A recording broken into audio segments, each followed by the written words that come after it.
I saw a story in the news this week about a 23-year-old guy who has been known as the Crypto King.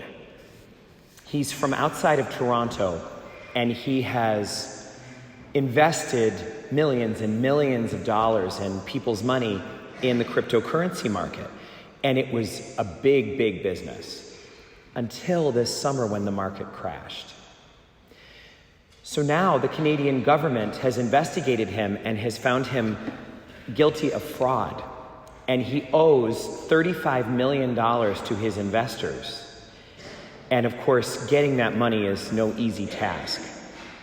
So right now they are liquidating many of his assets, and they were listing some of the things that he has that are being liquidated so the money can be given to the investors. And it includes many, many sports cars, including Lamborghinis. And one of the things they're in the middle of investigating right now is where all the watches are. They have purchase records that he's bought a lot of very expensive watches. But there's a quote in the news feed about this. He denies having these watches. And the government is convinced that he's got them and is searching for them. And he said in a quote this week, "I do not have luxurious watches." He said, "I don't know what they're talking about." He said, "I have never owned a watch worth more than $600,000. So once again, we're hearing this week, like last week, about our relationship with luxury and comfort. And Jesus says, there's nothing wrong with comfort. There's nothing wrong with it. And we hear in the gospel that he enjoyed the comforts of life. He enjoyed great meals, and he enjoyed drinking wine. And at times, he even approved of using very expensive things, like the time that the woman anointed his feet with the costly nard. But what he says today is, if you are going to be enjoying comforts and luxuries like that, as the prophet said in the first reading, if you're going to be drinking wine out of a bowl, a good image, make sure that there's no one suffering nearby you. Because it would not be appropriate to drink wine out of a bowl when there's people who don't have water to drink. Maybe another way to say it for us would be, let's not buy 5,000 thread count sheets until we make sure that everybody has a bed. I have experienced this kind of dynamic firsthand because I needed a new car a couple of years ago. My old one had 200,000 miles on it, and it was time. But I dreaded it because the negotiations at the car dealer are always so hard. But I had to do it. I picked out the car, RAV4 hybrid. And a lot of people are surprised that priests buy their own cars. But of course, although we do have a low salary, we also have very low expenses. I mean, you can imagine how your budget would be different if you had no mortgage and no food costs. So priests are expected, diocesan parish priests anyway, are expected to buy our own cars. And so I was at the dealer. I tried to do all the right things. I watched the YouTubes about going at the end of the month and the end of the year and the Foursquare method. I tried to do all that. And it was very funny because the salesperson was trying to sell me on a lot of luxury upgrades. And it was a little bit awkward at times because he'd say, "You need a moonroof. I just would love to see your hair like tossed in the wind by the..." No balding person wants that, actually.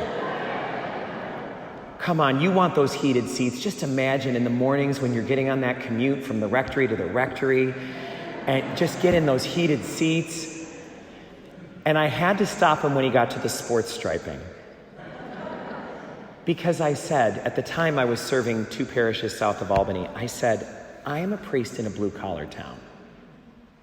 It is not appropriate for me to be driving a car that is beyond the reach of the people I serve. The number one employer in my town is the cement plant. People don't drive cars like the ones you're describing. I want the base model.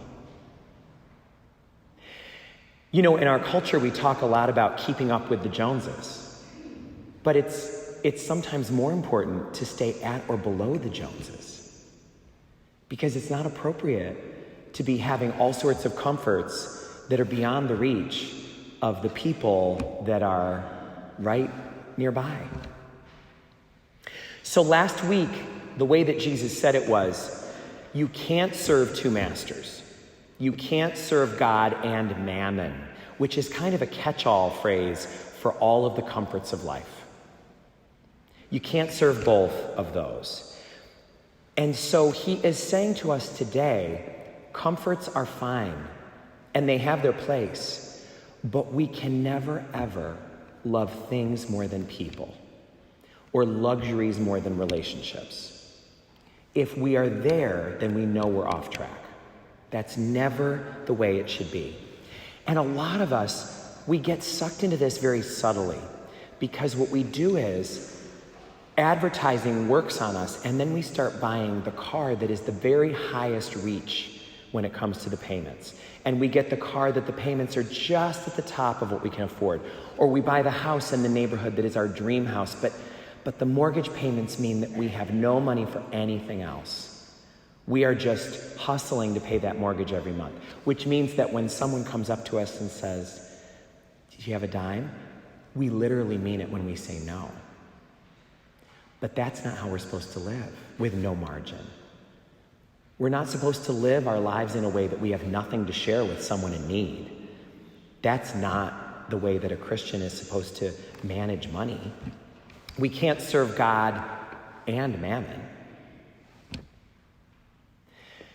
Mother Teresa, the famous saint from India, was once asked what she thought the biggest problem in the world was. And she answered immediately. She said, the biggest problem in the world is that people draw the circle of their family too small. When people think of their family, she said, they think of people who have their name, or they think of the people who live in their town, or the people who have their nationality, or their race, or whatever else it is. But all of those are too small. And we hear that that's really the rich man's sin today. He never regarded Lazarus as even a human being, never mind a member of the family. And the way we know that is by what he says to Abraham. He says, "Oh my gosh, Abraham, I am so hot. Can you please send Lazarus," catch this, "to dip the tip of his finger into cool water and put it on my tongue?" What? Who asks for that? He might have said, can you pass me a glass of water? Can I have a water bottle? Do you have a Poland Spring? No. Have him dip the tip of his finger and put it on my tongue, like a servant, like a slave. And I love that this request from this rich man comes in the middle of Lazarus's pedicure. He's not available for that. He's in paradise. And I love what Abraham says back. When he asks for that request, he says, he'd love to do that, but he's got a spa appointment in 5 minutes, so he's not going to be able to stick his finger in cool water and put it on your tongue. We hear that we have to draw the circle of our family big enough that the Lazaruses in our life are not foreign to us. God knew Lazarus' name, but the rich man didn't. Interesting that we don't know the rich man's name, because in the story, that's not that important. Last week in the homily, I was telling some stories of some parishioners in struggle, people who were living in drug-infested apartment complexes and didn't have a way out, or couldn't get to work because the transmission in their car was dead, or people who hadn't seen their mother in over a decade. And so all of these stories caused people, sometimes at the door, sometimes during the week by a phone call or a message, to say, "Father, I can't stop thinking about that person who can't get out of that apartment. I can help with their security deposit. Father, I want to help get that car back on the road for that family. Let me know how I can help with that." Now, there's no way that I gave enough information that they know the story of those people. I purposely made sure they wouldn't be able to be identified. So how interesting that these people see the circle of their family big enough that they want to help out that brother or sister. That's how big they draw the circle of their family. They don't even know what this person looks like. They know nothing about them, but they want to help. So this week, we are being invited to ask ourselves, who do I consider family when I'm drawing my circle? Is there someone in need, not related to me, that I have had a relationship with? And if not, then maybe it's time to start. Is there somebody that I could name that I've made a sacrifice for so that they could have something that they needed?